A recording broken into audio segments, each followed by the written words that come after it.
ہے یہ بہتان لگانے والے اپنی بات کی تصدیق کے لیے 4 گواہ کیوں نہ لائے؟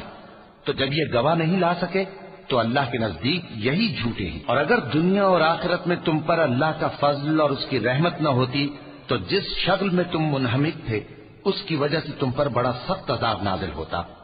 جب تم اپنی زبانوں سے اس کا ایک دوسرے سے ذکر کرتے تھے اور اپنے منہ سے ایسی بات کہتے تھے جس کا تم کو کچھ بھی علم نہ تھا، اور تم اسے ایک ہلکی بات سمجھتے تھے، حالانکہ اللہ کے نزدیک وہ بڑی بھاری بات تھی۔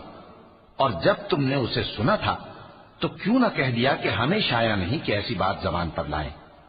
پروردگار تو پاک ہے، یہ تو بہت بڑا بہتان ہے۔ اللہ تمہیں نصیحت کرتا ہے کہ اگر مومن ہو تو پھر کبھی ایسا کام نہ کرنا، اور اللہ تمہارے سمجھانے کے لیے اپنی آیتیں کھول کھول کر بیان فرماتا ہے، اور اللہ جاننے والا ہے، حکمت والا ہے۔